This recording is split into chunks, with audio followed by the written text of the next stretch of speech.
They say there are only 12 psalms that can be spoken aloud in the convent of Saint Leora.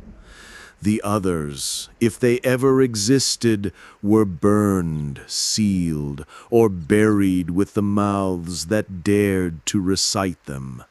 But deep beneath the chapel, scratched into stone with blood and bone, there is a 13th psalm, and it doesn't ask for mercy, it demands silence.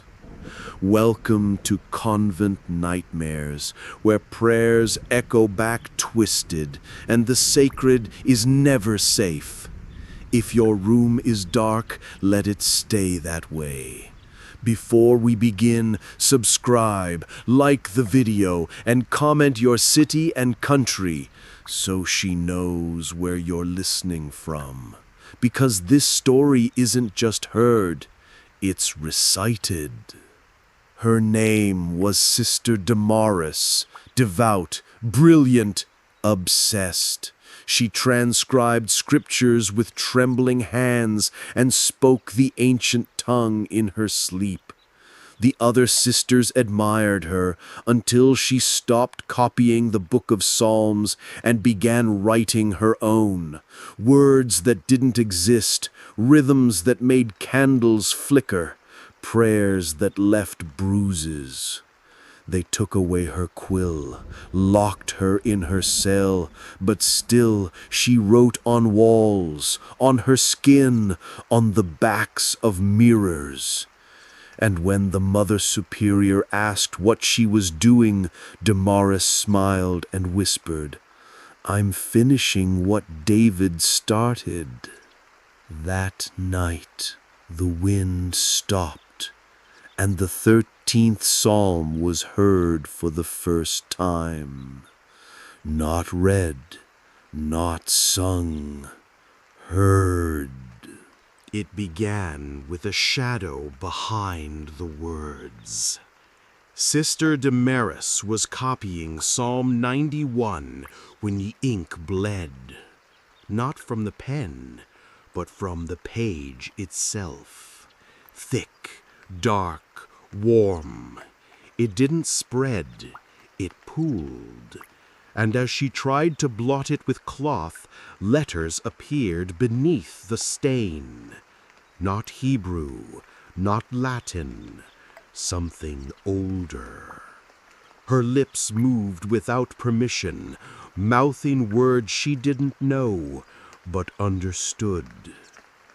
The next day, she didn't come to morning mass. They found her in the scriptorium, surrounded by parchment.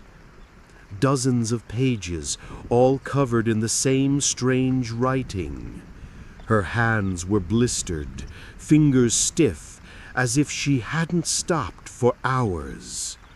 On the wall behind her, written in soot, Psalm 13, Psalm 13, Psalm 13.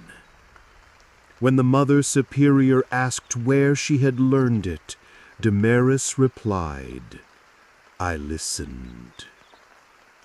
She was confined to her cell, but at night the scratching continued. Paper was forbidden, so she wrote on the stone floor, on the underside of her mattress, on the ceiling with soot from her candle. Each stroke perfect, curved, repeated. She did not eat, did not sleep. She whispered constantly, never louder than breath. He wept in fire and was answered in silence. Sister Margot, who shared the adjoining cell, began having seizures. Her body twisted in rhythm with the whispers from the other side of the wall. And when they opened her mouth, they found fragments of writing carved into her tongue. She died smiling. Damaris said nothing, only smiled back. The psalm began to spread. Without paper, without ink, it appeared on windows, on rosaries, in water. One nun claimed she saw it reflected in her mirror, and her reflection kept mouthing it even after she turned away. The Mother Superior ordered Damaris silenced, but when they entered her cell, she was gone. Not escaped. Gone. The walls were clean. The ink was dry. And yet, on the chapel altar, the 13th Psalm had been carved into the stone overnight, line by line, word by word. And beneath it, in fresh blood, she didn't write it. She remembered it. The psalm couldn't be erased. They tried, first with holy water, then with knives. The altar bled each time, not metaphorically. It wept a thin, translucent fluid that smelled of salt and myrrh. Sister Lucia, the convent's oldest, wept when she touched it. "It's not blood," she whispered. "It's memory." The Mother Superior commanded silence. No one was to speak of Psalm 13 again. The pages were burned. The chapel was closed, but still the psalm returned, whispered by the wind during vespers, etched in frost on the stained glass. Once it echoed from the confessional, though no one was inside. Then came the choir. During Sunday service, the sisters began singing in unison a melody none of them had rehearsed. Haunting, measured, a song without harmony, only pulse. The words were not Latin, but they fit in their mouths like old prayers. Afterward, no one remembered singing. Mother Superior called for a fast. Silence the stomach and silence the spirit. But the silence had already been claimed. Sister Yvette began humming in her sleep. She woke with scratches across her arms, lines that formed verse.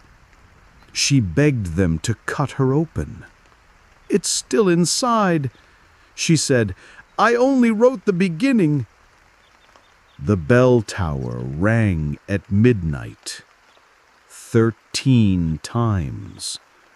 No one had pulled the rope.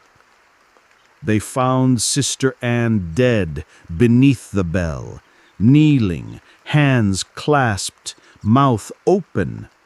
Inside her throat was a strip of cloth with one line written in ink. He saw the altar break and knew his name was not his own. The psalm was writing itself now, one line per day, carved into walls, into candles, into skin. And Damaris? Still missing. But sometimes they swore they saw her in the window, not reflected. On the other side. The psalm reached the crypt on the 7th night. Beneath the convent, behind a sealed iron gate, the tombs of the founding sisters lay untouched for over a century. But now, One stone coffin had been cracked down the center like a book opened mid-chapter. The name engraved had been worn away, and in its place fresh lettering, verse 8.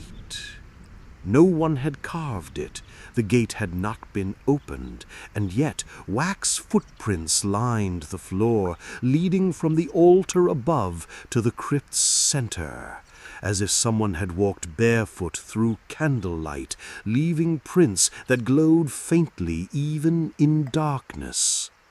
Sister Jean fainted when she saw them. She claimed she heard chanting underground, not voices, bones. Mother Superior began to unravel. She fasted until her skin turned yellow and her voice grew thin. Her eyes never blinked. She stood before the chapel's locked doors night after night, whispering psalms backwards, searching for something in the silence. She claimed the 13th psalm was incomplete. "It ends when we do," she said. "Each of us is a verse." Sister Lucia went missing next. They found her habit folded at the altar. Inside it, teeth, 13, wrapped in parchment that bore a single line in Damaris's handwriting. "When the flesh forgets, the stone will remember." The chapel reopened itself. Doors ajar at dawn, candles lit, though none had struck a match, and the altar now pulsed with warmth, as if something beneath it breathed. No sister approached it, but all of them felt it, the pull, the invitation. Then the psalm began to rhyme. Each new line appeared as song, written not in ink, but in melody. The walls vibrated with its rhythm, the bells rang at off hours, not in sequence, but in time, and every note made the sisters remember things they had never lived. Sister Jean wept for a child she'd never born. Sister Marie confessed sins no one had spoken aloud. The psalm was becoming scripture, not added to the book, replacing it. The sisters began speaking in verse, not intentionally. It started with prayers that ended in rhymes. Then full conversations became patterned, measured, lyrical, like their words were being pulled into a script already written. Even fear began to rhyme. Sister Marie repeated one phrase all morning. "I looked for light and found the hymn. It sang from where the stone grows dim." They stopped sleeping, not from fear, from anticipation. Dreams had become windows, some soft, some violent, but all of them showed the same thing. Sister Damaris standing at the altar, quill in hand, writing in blood that dripped upward. Her eyes were veiled, but her mouth moved constantly, not praying, commanding. The chapel no longer obeyed time, massacred whenever the bells rang, which they did without reason. Sometimes 3 times in a day, sometimes not at all. Meals were forgotten, calendars ignored. The sun seemed slower, shadows refused to shift. The convent felt paused, trapped in an echo. One night the candles burned blue, and from their flames rose smoke that formed lines of writing mid-air, trembling, fading.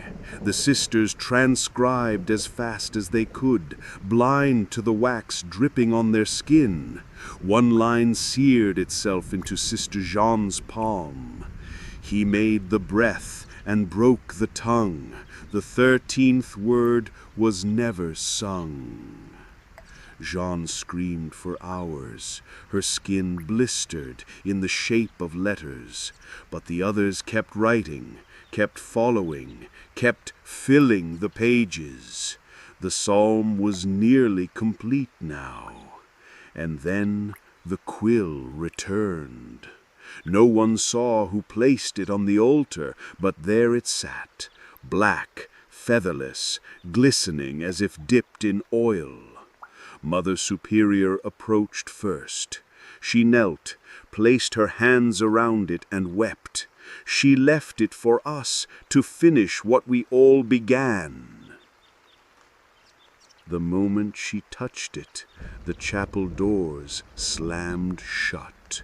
The altar cracked down the center, and the floor began to hum with a sound too low to be heard, only felt like a name remembered in bone. The chapel became the psalm. It no longer resembled a place of worship, but of recitation. The stained glass windows twisted, colors shifting like wet paint, forming symbols no one had ever seen. The crucifix above the altar curled downward, its wood warped into a spiral. The walls breathed, every candle whispered, and the air smelled like ink and burnt parchment. Sister Jeanne was the first to write without hands. She stood frozen in front of the altar, arms at her sides, as words appeared on the stone beneath her. Her mouth did not move, but the floor darkened with lines of verse, looping endlessly around her feet. The quill now floated, gliding through the air, dipping into blood pooled where the sacrament had once been kept. Each sister contributed. Not consciously. They would speak a word, or think a fear, or weep a forgotten name, and the psalm absorbed it, grew, changed, reflected them, condemned them. It spoke not of salvation, but of reversal, not redemption, but recursion. Each verse erased a prior prayer, each line consumed a sacred truth. Then Damaris returned.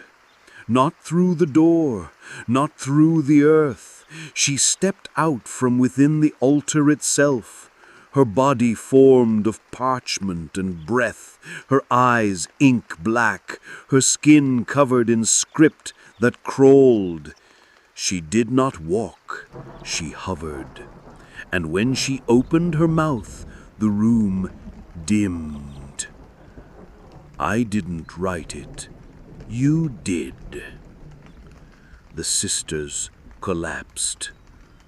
Not in death, in realization. They had been reciting it long before it was spoken.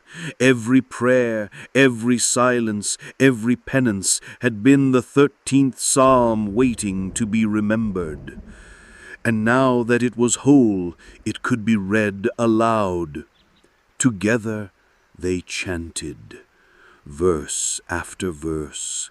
And with each line the convent cracked, time unraveled, light bled in reverse. The chapel roof twisted open to a sky that did not exist, and the final line was spoken in a voice that belonged to no one. Amen.